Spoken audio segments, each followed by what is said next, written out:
everyone that is in business, everyone that is running any kind of thing today, going forward, you must make sure that you begin to think of how you can add technology to everything you are doing. The days of brick and mortar being all that you do is not enough. The days of having just a physical store, just having a physical shop or a physical office or a physical place of operation alone is not enough. You need to make sure that you open up yourself to the globe, because when you are sleeping in Nigeria, the world is not sleeping. The world is a global village, and most businesses today, especially in developing nations of the earth and in developing parts of the world, are still operating within a time zone. So you find out that when people go to work, they probably do 8, 10, 12 hours max. But your business should not close when the office closes. Your income should not close when the office closes. So the fact that we have closed by 5 does not mean income should close by 5. So automation, technology will help you to continue to make income regardless of the closing time of your physical address or your physical location. So whatever you do, start thinking technology. How can I add technology to what I'm doing? So I'm a fashion designer. What technology can I add to fashion?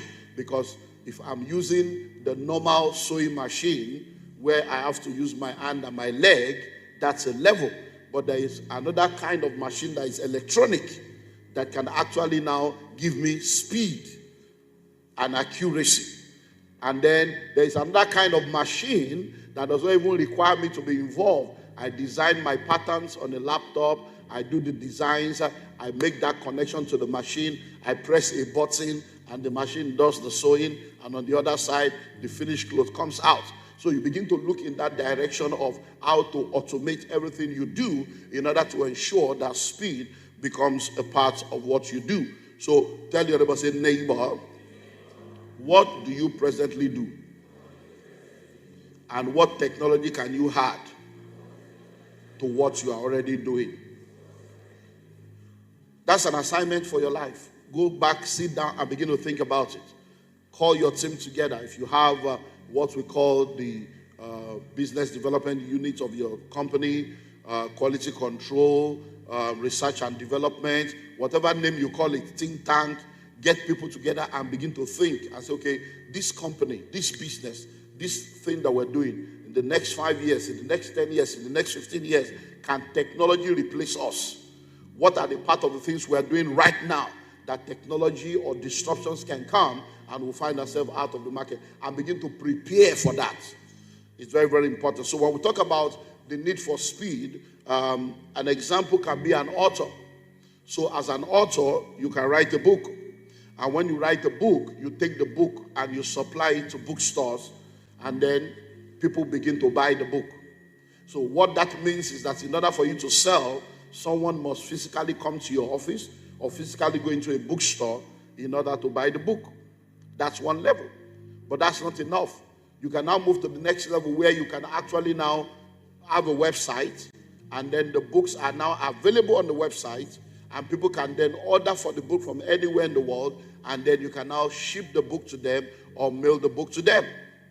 But you can now move to the next level where you don't need to really ship anything to anyone, where they can pay with different payment solutions all over the world, and they can actually download the e-copies of the book from wherever they are instantly. And what that means is that you can be in one location, and then your customers are getting access to your products and service from all over the world, and they are downloading it, and money is coming in different currencies. So whatever you do, make sure technology is part of what you begin to look into. So tell your neighbor once again, say, neighbor, whatever you do, think technology. Industries and different aspects of the market as languages that they speak. There's a way that someone speaks, you know that this person is a Christian, or this person is used to church. That's what we call church language, or Christianese, as we say. So there are languages that people speak. And then there are different industries that you go to, and when you hear people talk, you know that this person seems to be in the NGO space. This language is like this NGO language. And then you hear some people say, this person looks like all these legal people, lawyer people. And then, like we have what we call Gen Z, Gen A, whatever. There are things that they say now, and you are you are wondering what are they talking about. There was something that was, I think we were watching a program or something, and then my small 11-year-old boy, he said, "Oh, TMI." So the mom said, "What is TMI?" He said, "Too much information." I said, "Oh, wow." I looked at him, I said, "Are you sure it's TMI again?" Small boy, he said TMI. So there are languages that they can use to sell you and collect receipts. So if you don't understand the language of your children and your grandchildren, when they went to Facebook, you went there, they left you there. I moved to Instagram. You follow them to Instagram. They have gone to TikTok. You've gone to TikTok. It's too much for you to handle. And there are other ones that are not popular, that they are the only one that knows that it exists. So there are legal languages. There are medical languages. There are military languages. There are accounting languages. So when it comes to money, you need to learn the language of money. How many of you have ever been to the hospital before, and then the doctor wrote some things, like that looks like German or like a Chinese language, and then you are wondering, you thought you said, "Please, can you just go to the pharmacy?" So you collected it. You are going and you are looking and you are confused. You are like, "What is he saying? Are they going to give me injection or what?" And then you finally show up at the pharmacy, and the guy looks at us, "Okay, give me that." You are like, "How does he understand what they wrote?" It's their language. It's not your own language. Hello? And if you don't know those things, it's going to put you in trouble when it comes to money. So different sectors have these languages, and you need to understand the language of any sector you want to operate in. And that's why we're talking about understanding the language of money. When you understand the language, it's very important. Why? That's what you are meant to use. When you go into a particular field, am I the one not yet? Hope you are hearing me, because I think something has gone. Okay, yeah. I'm not hearing what I was hearing before. Okay. So now, listen. When you go to a field, and there is a language they expect you to have, and you don't have the language, it can put you in trouble. The first and only time I've ever been in courts in my life, where I stood inside the courts, inside the, what they call that box, dock, first time. Hey. So the judge was there, and before we entered, my lawyer was telling me, because we were outside, he said, "That's the judge. I said, "Hey." The guy came in one, he's a man or woman, came with one rickety car like that. So I was like, wow, that they need to pay these people well. Oh. Like, look at the car way they use that. That's so they go, they bribe them, they go, they talk. We're just gisting. Then we got in there. Oh, it's a woman. Yeah, she's a woman. So we got in there. They now said, "Okay, so Pastor, this one is you have to answer. Whatever they don't ask you, don't answer. Whatever they say, just answer." He was coaching me on what to say. So when I got there, the lady, I said, "My sister, I said, "My sister, it's not like that, oh. It's not like that. That if you read that thing, So she said, learned, whatever, educate your client. Educate your client. So the guy was telling me, so I'm like, so we went on and said, "My Lord." He said, "My Lord, I can be a man of God. Be now calling one woman my Lord." Lord, that's how.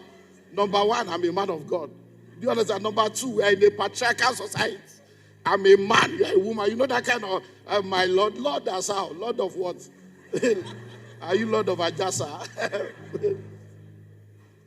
Why? Because I was coming from a different place. But I said that they said people go jail. Because that court is her territory. She can now say, "You disrespected my God. Go and spend 6 months." And then, before you know it, your eye go clear. Do you understand now? Why are you laughing? Did I say something? Is this 6 months that is making you to... Did I say something? You poor Tuka now. That's what you are meant to use. This is what their sector understands. I'm giving you reasons why you need to understand the language. It's what we are meant to use. It's what they are used to. It's what the sector understands. It's what makes them to take you serious, and them to be taken serious also. Because if you go to a doctor now or a lawyer and he's speaking all this heavy language and grammar, it makes you feel that, the money where I won't pay. The guy goes school, So, and then this what shows that they are knowledgeable and competent also. So they want to show you that, look, I know what I'm talking about. And then this what separates them from outsiders. And this what makes you to respect them. So if you want to succeed financially too, you must learn the language of money. You must learn it. I remember when we were still on the road many years ago, 1996. 1996, we leased a property, 54 Ikotu Road, from the landlord. And the guy gave us what they call agreements.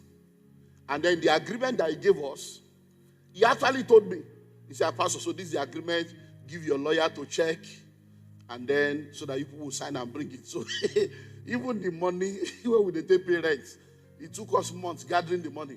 You are now talking lawyer. You know how poor man they think now lawyer.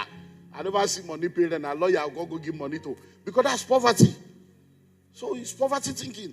Instead of paying lawyer at the end of the day, you will pay more. So I didn't understand. We signed. Then one day we came back again and said, okay, this ground in front, we want to build a shed in it. We want to do extension. He did another agreement again. I signed. No lawyer. And then after a while, we bought this place. We said, okay, let's move. Leave the children there and come here. And then he has put a language. The lawyer that prepared it for him, they put a language there that when we are leaving, we are going to live with all appurtenances. One very big APPURETEN, the thing long. Me, I just say, I beg, we just sign. So our rent was still remaining 3 years. And then it was time to leave, so we left our children there. So the man comes and says, Pastor, when are you people leaving? I said, I'm leaving for what? Our rent is remaining 3 years now. We are not planning to leave. Our children will be there. He said, but you have your own property. I said, yeah, now. We'll use it for school. We want to start school. He said, no, that's other people are coming. I said, other people are coming. For a property that has 3 years. He said, we'll refund the money. Because, the 3 years we paid like maybe, by then we are paying maybe like 5 years, maybe we pay like 300,000. Somebody now wants to pay 1 million. It's like, let me just collect. I didn't know he has already collected money from a redeemed church. This church matter. Church, now you go collect church. They see church there, they pay. Hello? The thing costs from them. By the time I escalated it to the top of redeem, they were all begging. I said, how do you people behave like this? This is church. We are there, rent never enough. Another church, go pay inside church. Hello? So they had already given him money. Don't chop the money. That was how trouble came. So at the end of the day, long story, but at the end of the day, I now said, no, even if we are going to leave, number one, you will refund the money. Number two, we are going to remove everything we have built. The guy just laughed. He's a pastor, you're a big man of God now. When you came, you are still coming up. But now, I hope you know that you signed documents. You better, by now, I think you should have a lawyer now. You better get your lawyer to advise you right. I said, no, I was just doing bragado. Ignorance, zeal without knowledge. By the time I called the lawyer said, did you sign it? I said, yeah, well, he's in the office. Give me the file. Christo, move file. Give me the file. With ignorance and arrogance, I carried it. I give him. The lawyer looked at me and said, he's a pastor. You can't touch anything here. I said, what do you mean? He's what they say, pastor. See this thing with all. This means that when you are living, the way the building and everything is, that's how you will leave it and walk away. I say, hell, wait till I sign. So many times, that's what they call penny wise and foolish. Poverty is a mindset. You think, come and pay for agreement, you don't want to pay. Pay for lawyer, you don't want to pay. Pay for mentorship, you don't want to pay. Pay for consultancy, you don't want to pay. Freely you have received, freely give. No problem. You will freely enter trouble and freely suffer alone. So what's the language of money that you need to learn? Number one, you need to know what money is. What is money? You need to know where money is hiding. You need to know how to make money. You need to know how to manage money. You need to know how to multiply money. That's what we've been dealing with on this journey. You need to understand the meaning of the following. What is cash flow? What is an income? What's an expenditure? What's an asset? What's a liability? What's compound interest? What's inflation? Someone, this money matter. Someone asked me a question a while back. He said, sir, I don't understand. They said that the rate of inflation has reduced, but nothing is reducing in the market. So what is happening? So I said, oh, you don't understand the language of money. So let me help you understand. When they say the rate of inflation has reduced, it does not mean that prices will reduce in the market. It only means that the speed of increase will reduce. So what do I mean by that? If a crate of egg used to be 500 and then it was moving by 200. So from 500, it became 700, it became 900, it became 1001, it became 1003, it became 1005, it became 1007. When the rate of inflation now reduced, instead of moving from 17 to 19, it will move from 17 to 18. Do you understand now? So the reduction has come, but the price will still increase. Hello? So inflation does not reduce price. So when they say something is not inflation, no. So when you understand all these things, it will help you. Because people are now wondering, but dollar to naira has changed. The price will change. No, it doesn't work like that. It doesn't work like that. The fact that dollar to naira has changed does not mean the price of the goods in the market will change. You don't understand money. You don't understand economy. Why? Because the people that you're expecting to reduce price, it was when the price was high that they too bought and produced. So they can't reduce price to reflect now because they don't even know what they will meet when they go back. So there are a lot of factors that you don't understand. So to think that, so people have been asking, sir, what do you have to say now? This induce in dollar. What do you have to? I say, look, see, the problem with many of us is we are so emotional and we attach emotion to everything. The reason why dollar to naira had problem is not one reason. There are many reasons. The reason why you are seeing a change now is because some of the factors that were affecting it is being dealt with. But the main factor that will determine the value of your currency has not yet been dealt with is production. You are not a productive economy. So anything you are seeing now is like what is called when you build a house and you are patching the wall. It's patching the wall. It's good because it will patch the road, it will be better. It's good. But the real indices that gives value to your currency is that you are a productive economy, not that you are blocking the hole. What they are doing now is blocking the holes. Do you understand? And that's why we are saying what we are saying now. So you need to understand what is balance sheet, what is impress, what's reconciliation, what does it mean when you say something is prorated, what do you mean when you say return on investment? All these are languages of money. Oh. Now, are you now seeing why many of us have problems? Because you are like, wait till be my am I an economics? Am I an accountant? That's why you are wondering, because what's it concern me with all this one now? I'm a doctor. I'm supposed to be studying medicine. What have I got to do with this? What you have to do with this is that no matter your career, no matter your job, money combines all of us together.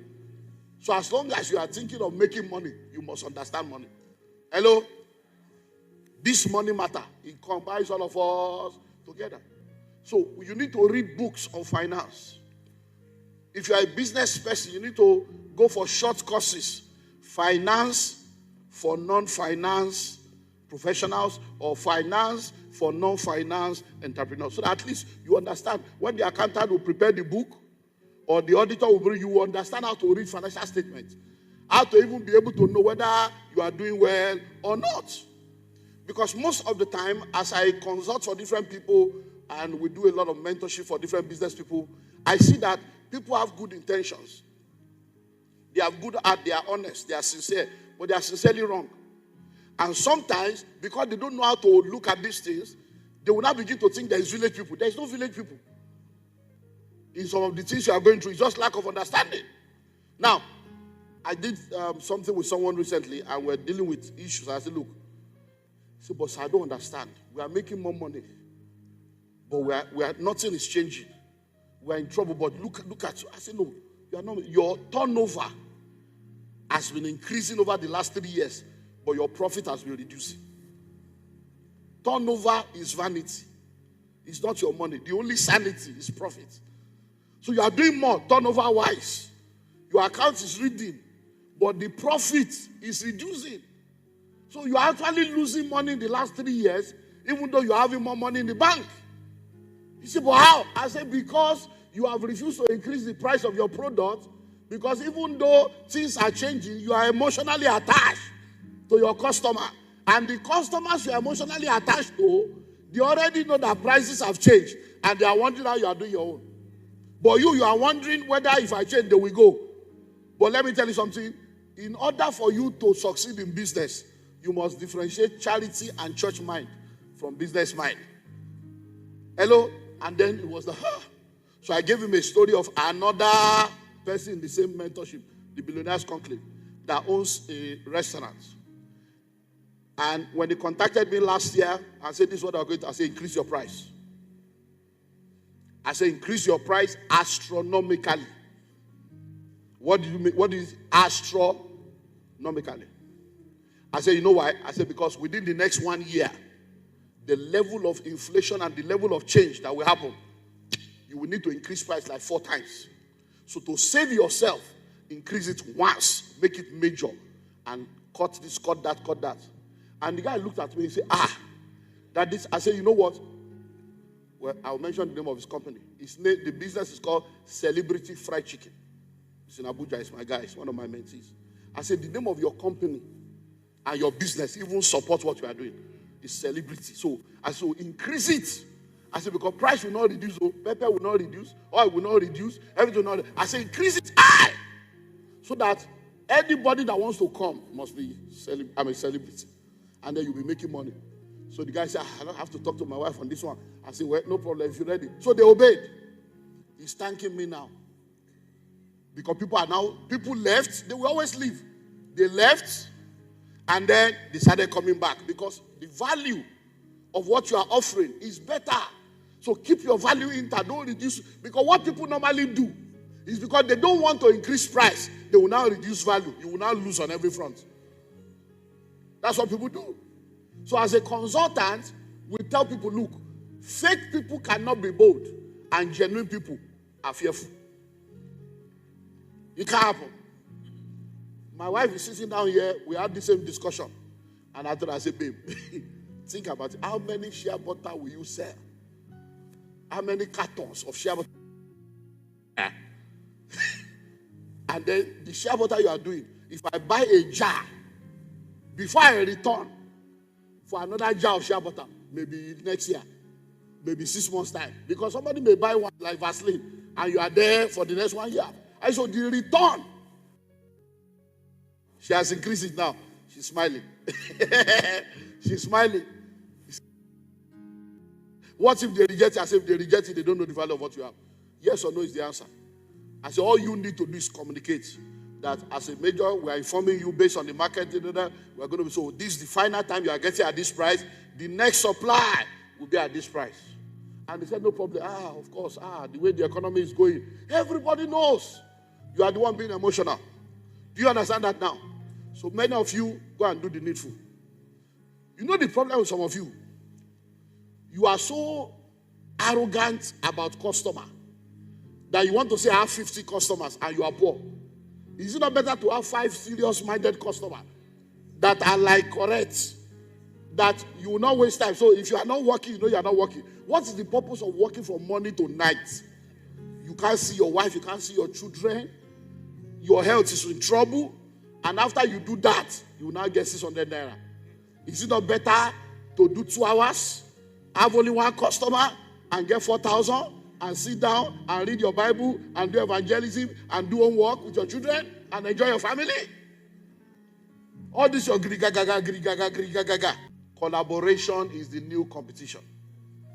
So life is a team sport. Business is a team sport. Making money is a team sport. Managing money is a team sport. Multiplying money is a team sport. Wealth creation is a team sport. There is nobody that is self-made So when you hear self-made millionaire, self-made is just semantics. There's nothing like that. Everyone that has ever made anything meaningful in their life, people are involved. Think about it. You should sit down very well. When you say, I cooked the pot of soup. I cooked the pot of soup. That pot of soup that you say you cook, there are about 400 of you that cook it. 400. But you now, you say you cook pot of soup. So let's start. The water that is in that soup came from a tap. The tap is part of a house that you did not build. 70 people were involved in building that house that made that tap available. 15 people were involved in ensuring that they dig the borehole, they put the electrician, put machine, they put the tank. So already, like 100 people, just the water alone. Then you now went to the market and bought tomato. That tomato came from a farm. On that farm, there are about 70 people that made sure the tomato arrived at the level. Plus the people that transported the produce. So that's another 100 people. Then you now pick Maggi. Look at the factory producing Maggi. How many people came together for that one Maggi to enter your room? So when you say, I cook a pot of soup, you are just speaking simple language. Actually, that pot you are cooking, the pot itself, the factory where they produce the pot from, the spoon, the factory where they produce the spoon. By the time you look at how many stakeholders are involved in that pot of soup, now 500 of them they cook. Are you seeing now? That's so many times there are statements we make that is okay to make, but if it is investigated, it's stupidity and foolishness. So when you say things like, I don't trust anybody, you're a fool. It's just simple. Because there's nothing like that. You actually trust people. Because you cannot say, I don't trust anybody. You can't say that. But you can say it just to make yourself feel that people are bad. I don't trust anybody. And then you are flying a plane. You enter plane. And you don't trust anybody. I just came back from Abuja. You know all this people, I don't trust anybody. Hello, sir. You went to Abuja. That pilot is your cousin, Abi. It's your husband. It's your younger brother. You know him. You both know each other. It's your G. You saw his certificate. You are sure. You went to aeronautical school. You studied, and you say you don't trust anybody. You trust people. It's just pain that is speaking. Hello? There are a few people you will need on your team if you are going to become successful financially. Number one, you need a lawyer. You need a lawyer. Please. When we say you need a lawyer, don't let poverty be your software. Even in church today now, we have a legal team that is giving pro bono services. You need a lawyer does not mean you have to go and pay a lawyer. It means look for someone that is a lawyer. It might be your family member, it might be friends, church members, and just have a relationship with someone that you can always run something by. It's not all about money. There are people in church that are lawyers that are willing to help you. There are family members that will do it with joy because it's also going to be part of their own resume that, oh, I consult for people, I have mentees that I help. They will put it as part of their own resume. And people want to give back. Everything is not about money. Because many of you sign documents stupidly like I did. Hello? You know I use the word foolish and stupid because many of us are stupid who are foolish. And it's because I've been stupid and foolish. So I know I can't be the only one. I know. There is no way. They say I'm a man of wisdom, but me, I know that there is some stupidity and foolishness that I manifest. So if me, that they say is a man of wisdom, is oppressing that, I know your own go past my own. I know. That's why I can say it with joy. I know. I don't need, it's not prophetic. I just know. Hello? So that you can run things, because some things, you see, these lawyers, comma means something in law. Comma. It means something, no. When you are doing tenancy, see, tenancy, there is yearly tenants, there is monthly tenants. There are different things that, one, if you go enter like this, just sign. Sure, you get a lawyer. So that you can always run things by them. And just to help you, please listen. The days of let's shake hands on it are over. Oh, it's my brother. No. Anything you want to do with anybody, let there be a documentation for everybody to sign. It's called MOU, Memorandum of Understanding. So you start with This document is prepared not as a result of a doubt or mistrust of your person, but just as a result of establishing things professionally the way it's supposed to be done. Since this transaction is a business relationship, so in the spirit of the ethics and protocol of business, we declare this as our agreement. You and I have agreed that we are going to do fish pond together. You are the owner of the land, and you have asked that I will bring 500,000 for 2 ponds, and you have agreed that you will be the one to run it, and that for my 500,000 I'll be getting 50,000 every day. That if I don't get the 50,000, if this is a true reflection of our agreement, please sign the dotted line. Hello? And when you make sure everything is documented, number 2, never lock yourself in to any contract or any discussion. When you are signing, if I choose to change my mind, or you choose to change your mind and exit this transaction, these are the way we'll go about, so that you not lock yourself in. Because what looks juicy today may become trouble tomorrow. So that you won't lock yourself in and say, we are here together for the next 5 years. And 2 years later, you don't blow.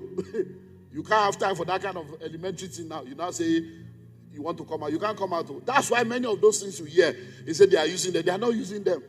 The guy signed the contract when he was poor, and he signed his life away. Now, within 2 years, they don't use their money. They don't use their platform. You don't blow. You can't say you are better than sliced bread. No, you are still agege bread. You have to do the 5 years complete. So get a...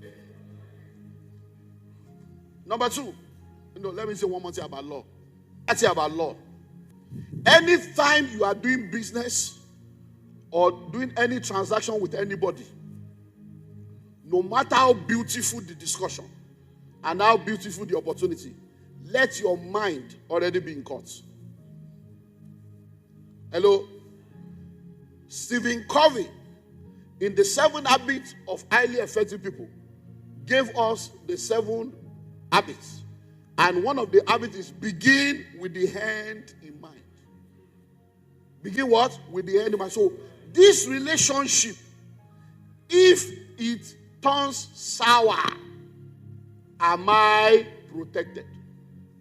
So when you think about the end, that okay, if in 10 years time, in 15 years time, we end up in court, am I protected in this transaction? That will now help you to know, what do I need to put there to protect myself? That's how you do it. Because, you see, the people that came to the altar to say I do, and you may now kiss the bride. Cameras are paparazzi. They are the same people that will appear and say irreconcilable difference. And there are no irreconcilable difference anywhere. Only irreconcilable people. But when they were doing, you may now kiss the bride, they didn't know that one day. See, I cursed the day I met you. After 3 children. Every head bowed in Jesus' name.